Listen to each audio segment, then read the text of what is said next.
ভয়ঙ্কর একটা হাদিস। নবী করিম সাল্লাল্লাহু আলাইহি সাল্লাম বলছেন, এই দুই ধরনের ব্যক্তির কোনোদিনও ক্যান্সার হবে না।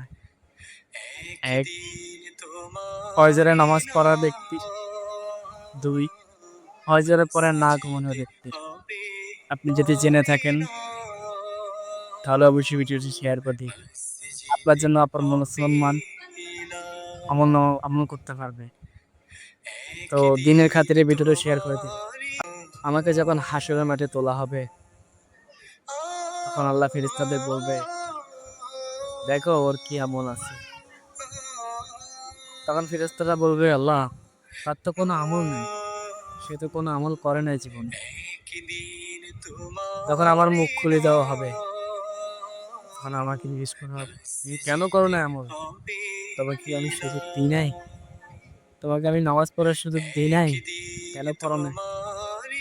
তখন আমি বলবো, আল্লাহ আমার তো কোনো আমলই নেই, জীবনটা হেলায় ফেলায় নষ্ট করে দিয়েছে। কিন্তু আমার কাছে এমন একটা আমল আছে, সেই আমলটা হচ্ছে অনেক বড়। তখন আল্লাহ বললো, কি আমল দেখি? সেই আমলটা হচ্ছে আমি আখিরি নবীর উম্মত। এটা হচ্ছে আমার সবচেয়ে বড়। আমি তাকে না দেখেই ভালোবেসেছি, তার আদর্শগুলোকে ভালোবেসেছি, তাকে মন থেকে শ্রদ্ধা করেছি। এটা হচ্ছে আমল। তখন আল্লাহ রাসূলের দিকে তাকায় বলবেন, ঠিকই তোমার বান্দা। তখন রাসূল করিম সাল্লাল্লাহু আলাইহি ওয়াসাল্লাম বলবেন, হ্যাঁ এটাই আমি। দেখেন না কত গর্ব নিয়ে আমার নামটা নিতেছে। সুবহানাল্লাহ। আল্লাহ এবং রাসূলের ভালোবাসা কত মধুময়। আসেন না ভাই, ভিডিওটা একটু শেয়ার করে দিই। হয়তো আপনার একটা শেয়ারে আপনার মুসলমান ভাই এই হাদিসটা শুনতে পারবে।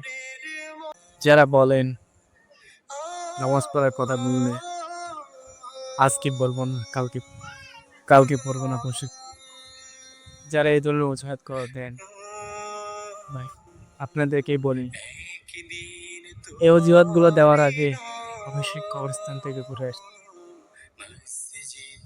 তাহলে আপনার এই আর অজুহাত করা থাকে। আপনার জীবন নিয়ে কোনো ধারণা থাকবে,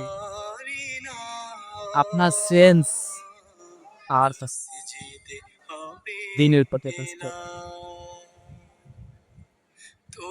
ভাই বলে কি, যখন সময় আছে তখনই পড়ে, তখনই সব বলা যায় না তো। হ্যাঁ আজকে হয়তো নাও।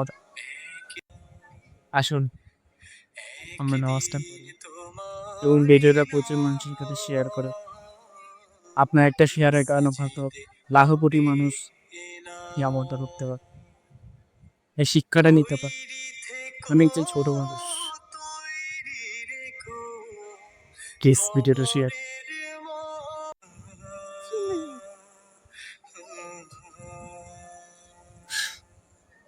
মনে করেন আপনি মারা গেছেন, আপনার আশেপাশে কেউ নাই, ওকে আমি মরতে বলতেছি না, জাস্ট আপনাকে চিন্তা করতে বলছি যে আপনি মারা গেছেন।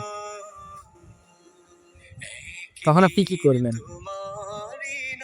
হ্যাঁ, আপনার তো কোনো আমল নাই, কোনো ইবাদত নাই, কেউ পাশে দাঁড়ানোর মতো কেউ নেই, মানুষকে সাহায্য করার নেই, মানুষকে সঠিক পথ দেখার নেই, মানুষকে ছলনা ত্যাগ করছে, মানুষের বেয়াদবি করছে।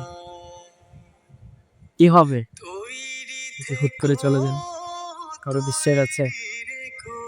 2-3 দিনের দুনিয়াতে কোনো বিশ্বাস নেই, কারো বিশ্বাস নাই।